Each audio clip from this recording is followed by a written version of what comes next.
Halo pemirsa, apa kabar hari ini? Semoga selalu sehat dan selalu bersemangat menjalani aktivitas.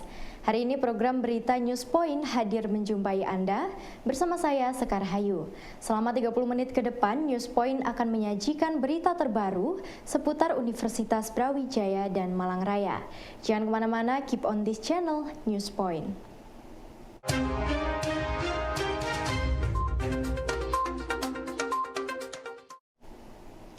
Peran para nabi yang diutus ke muka bumi tidak hanya sebagai pemuka agama, namun juga memiliki peran sebagai negarawan.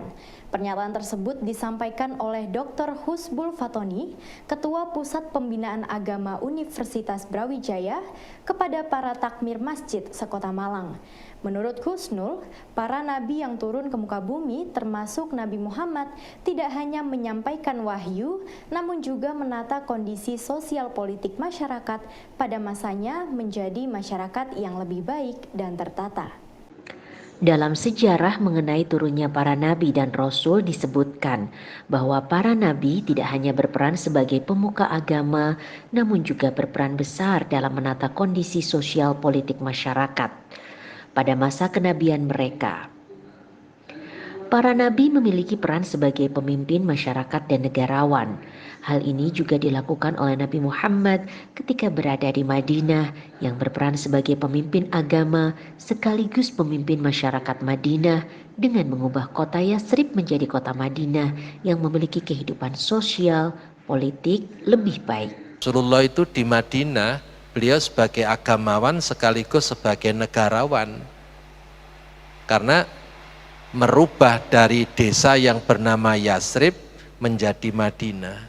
Itu kalau tidak memiliki kemampuan berpolitik, tidak mungkin.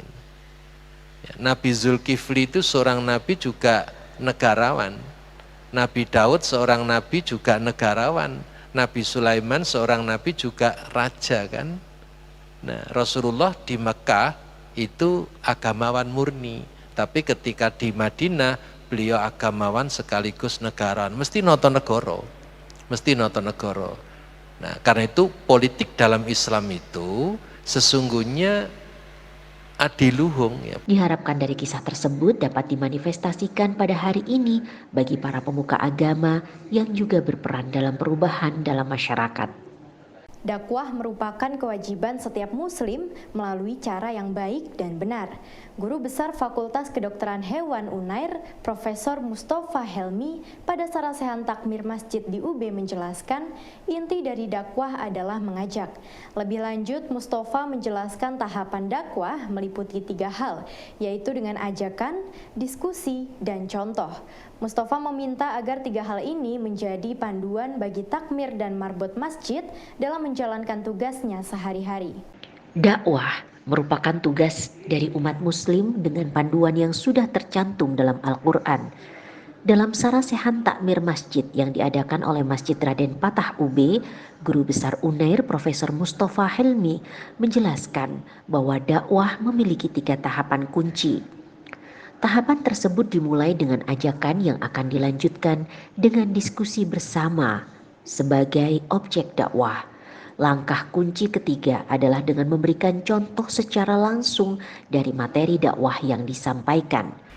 Surat ini, ayat ini adalah menandakan, saya garis bawahi, menandakan bahwa agama kita itu adalah agama dakwah. Dari manapun kita berada, agama kita dakwah. Karena ini adalah perintah. Ud'u ila sabili rabbika bil hikmah. Ajaklah mereka ke jalan Tuhanmu dengan hikmah. Wal mu'izotin hasanah. Beri mereka teladan-teladan yang baik. Jadi kalau ngajak tidak bisa, teladan yang baik. Dan yang ketiga ini yang paling penting. Ini tugasnya takmir untuk mensosialisasikan. Karena di situ ada wajadilhum billati ahsan. Jika mereka tetap menolak, wajadilhum, ajak mereka diskusi dengan ahsan. Jadi ini ngajak kasih contoh, diskusi. Dengan 3 hal ini, diharapkan dakwah dapat berjalan dengan baik dan memberikan hasil maksimal pada masyarakat.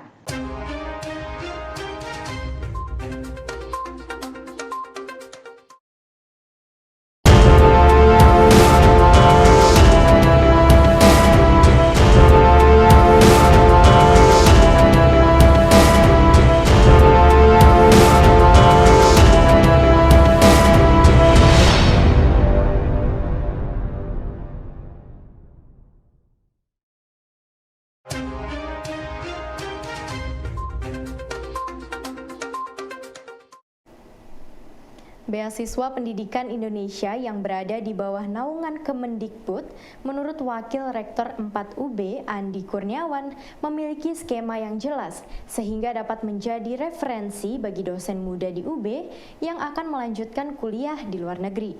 BPI memiliki penjelasan yang jelas dan rinci sehingga memudahkan penerima beasiswa dalam menjalankan skema tersebut. Andi meminta kepada para dosen baru untuk tidak ragu menempuh pendidikan di luar negeri dan tidak membuat alasan untuk menunda studi tersebut. Para dosen akan mendapatkan pengalaman dan wawasan global yang nantinya dibutuhkan di Universitas Brawijaya. Dosen muda Universitas Brawijaya yang akan melanjutkan studi didorong untuk dapat kuliah di luar negeri. Saat ini, peluang beasiswa dan mitra luar negeri lebih banyak, sehingga Wakil Rektor 4 UB berharap tidak ada alasan bagi dosen muda untuk tidak kuliah di luar negeri. Salah satu beasiswa yang memfasilitasi adalah Beasiswa Pendidikan Indonesia atau BPI yang berada di bawah Kemdikbud Republik Indonesia. Beasiswa BPI memiliki skema yang jelas sehingga menjadi peluang yang menarik bagi dosen muda. Saya melihat skemanya, terima kasih Mbak Ratna, sangat jelas sekali. Dari yang full support dibiayai sampai yang ditantang, beneran mau keluar negeri, ayo parsial yuk. Karena boleh individu ternyata Mbak ya. Termasuk UB. Saya jamin Pak Rektor will-nya jelas. Mungkin dosen UB will-nya jelas. Parsial funding sangat mungkin untuk dosen UB. Tidak ada alasan. Diharapkan kesempatan tersebut tidak dibuang, namun dapat ditangkap dengan mempersiapkan diri sebaik-baiknya. Sepekan menjelang Hari Raya Idul Fitri dimaksimalkan oleh Karita Malang untuk meningkatkan penjualan dengan menggelar belanja hingga malam. Hal tersebut disampaikan oleh Ayu selaku Store Supervisor Manager Karita Malang. Menurut Ayu, menjelang Lebaran terjadi kenaikan pengunjung yang berbelanja berbagai busana muslim untuk keluarga. Melalui promo khusus Ramadan, Karita memberikan diskon reguler dan khusus hingga 70%. Selama Ramadan, berbagai produk baru dihadirkan di outlet baik untuk wanita maupun pria. Sepekan menjelang Lebaran, masyarakat banyak berburu produk busana muslim untuk keluarga. Salah satunya terjadi di Karita Malang yang mengalami kenaikan pengunjung pada pekan terakhir bulan Ramadan. Melalui program Ramadan Night Sale, Karita Malang menyediakan berbagai produk terbaru untuk pria, wanita, dan anak dengan beragam diskon. Karita memiliki diskon dari 15% hingga 70%. Ramadan Night Sale itu ada di hari Kamis, Jumat, Sabtu. Diskonnya 15% all item untuk produk reguler dan diskon up to 70% untuk selected item. Terus kita juga ada promo cashback minimal belanja 999, ada promo cashback 100.000. Bagaimana tingkat penjualan Karita selama masa Ramadan tahun ini, Pak? Alhamdulillah untuk Ramadan ini meningkat ya Pak, mungkin karena sudah masa-masa pandeminya udah mulai berkurang, jadi alhamdulillah untuk Ramadan ini meningkat dari tahun sebelumnya. Kenaikan pengunjung ini diyakini karena masyarakat sudah lepas dari pandemi COVID-19 sehingga animo untuk berbelanja langsung kebutuhan Hari Raya Idul Fitri sangat tinggi. Gubernur Jawa Timur Khofifah Indar Parawansa meminta kepada pengelola wisata untuk melakukan audit keselamatan terhadap aset pariwisata yang dimilikinya selama musim libur Idul Fitri. Hal ini dilakukan agar wisatawan yang akan berwisata di Jawa Timur merasa aman dan nyaman. Khofifah yakin selama musim libur Lebaran terdapat kenaikan pengunjung di semua destinasi wisata. Untuk itu pihaknya sudah memberikan surat edaran kepada semua pengelola wisata di Jawa Timur untuk melakukan penataan dan persiapan agar nantinya pengunjung tempat wisata dapat menikmati area wisata dengan nyaman.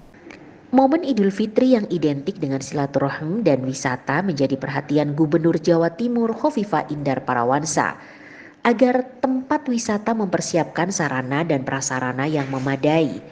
Khofifah telah mengirim surat kepada pengelola wisata di Jatim untuk melakukan audit terkait peralatan dan sarana yang mereka miliki. Kenaikan pengunjung wisata diharapkan tetap mengedepankan kenyamanan dan keamanan wisatawan. Audit ini diharapkan dapat meminimalisir dan menihilkan risiko bagi wisatawan. Tambahan 3,2 juta pemudik ke Jawa Timur, insya Allah kita melakukan kesiapsiagaan secara komprehensif. Nah berikutnya, dulu sebelum Ramadan saya sudah mengeluarkan surat edaran kepada seluruh pemilik dan pengelola wisata. Pemilik dan pengelola wisata itu kita sudah melakukan anjuran dari surat edaran supaya mereka melakukan proses audit dari alat-alat atau titik-titik destinasi wisata yang harus dilakukan kewaspadaan bersama. Wisata-wisata air juga harus dilakukan asesmen kembali. Ini menjelang libur cuti bersama, saya rasa kita harus melakukan proses untuk mencari titik teraman, ternyaman, dan paling bisa memberikan kebahagiaan bagi seluruh warga yang ada di Jawa Timur, bukan hanya warga Jawa Timur, karena wisatawan sangat mungkin dari berbagai daerah juga akan ke Jawa Timur. Pemerintah Provinsi Jawa Timur juga akan melakukan monitoring dengan berkoordinasi dengan Forkopimda dan pemerintah daerah kabupaten kota.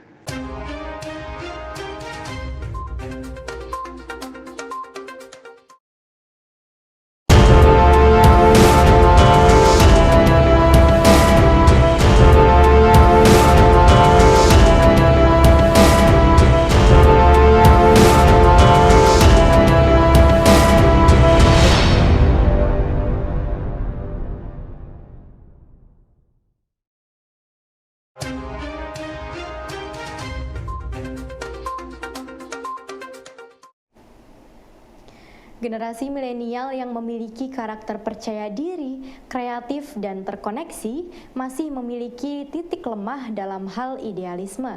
Hal ini diungkapkan oleh pengamat politik UB Wawan Sobari yang memaparkan hasil survei Indopol menyebutkan 30% milenial mau menerima politik uang. Hal ini harus menjadi perhatian semua pihak untuk ikut melakukan edukasi mengenai pentingnya idealisme gerakan yang menjunjung tinggi nilai bagi generasi saat ini. Wawan mengaku generasi milenial memiliki tantangan yang berbeda sehingga membutuhkan dukungan dari semua pihak. Generasi milenial memiliki tantangan yang berbeda dengan generasi sebelumnya. Sebagai generasi yang memiliki karakter percaya diri, generasi milenial juga memiliki titik lemah yang harus menjadi perhatian. Titik tersebut adalah idealisme generasi milenial yang masih rawan goyah. Survei Indopol menunjukkan terdapat 30% generasi milenial yang mau menerima politik uang. Angka ini menunjukkan fakta bahwa generasi milenial masih memerlukan dukungan untuk membangun idealisme dalam sebuah gerakan. Tantangan bagi saya yang harus dihadapi oleh milenial sekarang dalam konteks politik maupun demokrasi saat ini. Pertama adalah karakter milenial itu sendiri sebenarnya. Milenial percaya diri, tetapi tadi dikatakan Pak Suryadi ada tantangan idealisme yang berbeda dengan idealisme dulu. Ya, hasil surveinya Indopol misalkan bahwa milenial masih mau, 37% dari survei kepada milenial masih mau menerima politik uang. Nah, ini juga satu tantangan, artinya tidak sepenuhnya idealis, gitu ya. Jadi milenial yang punya karakter 3, kalau kata surveinya Alfara, saling terkoneksi, percaya diri, dan kreatif, itu kemudian sebenarnya juga masih menjadi titik lemah juga di sisi lain. Diperlukan link atau jembatan antara generasi 99 atau reformasi dengan milenial agar spirit gerakan mahasiswa dapat terus terjaga. 400 bingkisan Ramadan yang berisikan sembako dibagikan oleh Dharma Wanita Persatuan Universitas Brawijaya kepada keluarga Sivitas di lingkungan kampus Universitas Brawijaya. Senyum gembira memenuhi halaman samping Widyaloka Universitas Brawijaya. Pasalnya, sejumlah keluarga Sivitas Universitas Brawijaya mendapatkan bingkisan Ramadan dari Dharma Wanita Persatuan UB. Didukung oleh Bazis UB, 400 bingkisan disiapkan dalam acara Berbagai Bingkisan kali ini. Ratusan siswa SMK Negeri 3 Malang turun ke jalan Surabaya untuk membagikan takjil gratis kepada pengguna jalan. Kegiatan berbagi ini menurut Wakil Kepala Sekolah Bidang Kesiswaan Muhammad Ilham merupakan program kegiatan bulan Ramadan untuk melatih rasa sosial siswa.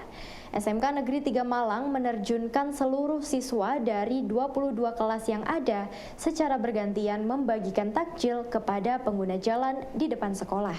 Kegiatan ini berlangsung dari tanggal 13 hingga 14 April 2023.